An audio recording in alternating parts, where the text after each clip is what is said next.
Хөрөнгө оруулалтын тухай хууль болон зөвшөөрөл мэдэгдлийн тухай хуулийг маш сайн дэмжиж үг хэлсэн энэ одоо байгаагаа дахин илэрхийлж ингэж үг хэлж байгаамаа. Яагаад вэ гэхээр бид нар олон жил 2010 оноос хойш Монголын эдийн засгийн форум гэдгийг зохион байгуулж ирсэн. За маш олон зүйлүүдийг амлаж ирсэн байдаг. Начир дээр буюу бодит байдал дээр биелээ олоогүй.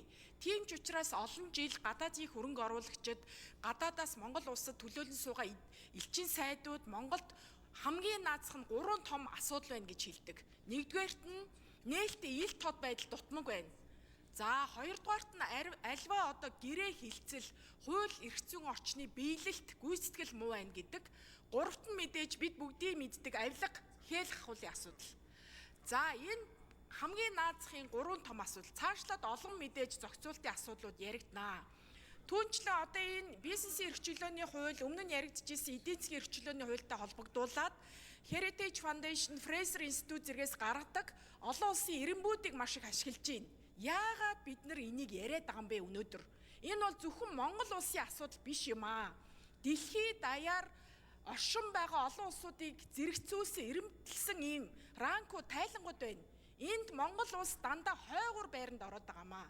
Тийм учраас энэ байраа ахиулах, цаад утгаараа монголчууд маань ажлын байртай болох, ядуурл ажилгүйдлээ шийдэх, улмаар олон улсын түвшинд өрсөлдөх чадвартай болоход энэ цогц одоо реформын шинжтэй бизнес эрх чөлөөний хуулийн санаа зорилго маш зөв юм. Тэгээд зах зээл дээр нэгэнт үүсэх хүлээлтийг бид нар маш оновчтой шийдэхийн тулд энэ хоёр хууль болон холбогдож гарч ирж байгаа 99 хуулийнхаа төсөлтөөр маш нухацтай ажиллах ёстой гэдгийг бас сануулах нь зүйтэй байх.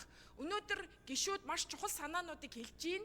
Тэрийг бид нар ажлын хэсгүүд маш сайн гишүүд орж харах ёстой, дэд ажлын хэсгийн гишүүд орж нухацтай суух ёстой гэсэн ийм саналтай бас байна.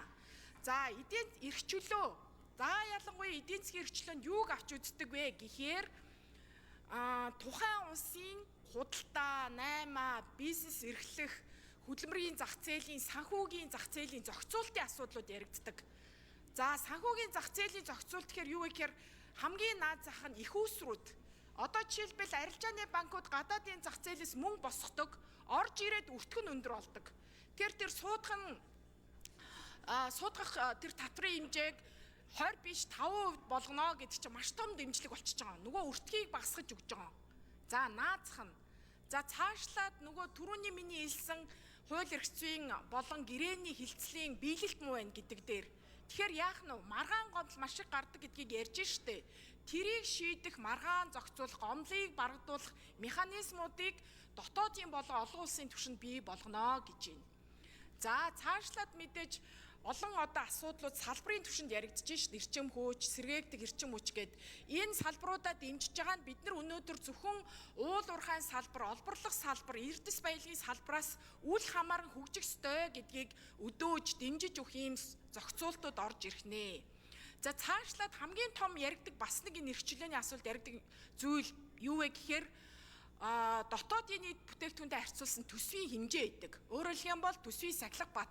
Энэ дээр бид нар юуг хэлэх гээд инэхээр давхар бусад хуулиуд маш чухал юм аа гэдгийг үгийнхээ эцэст давхар сануулсан хэлмээр байгаамаа. Энэ бол маш олон хуулийг хамарсан цогц реформ болгочтой, маш нухацтай ажиллаад энэ парламентынхаа 4 жилийн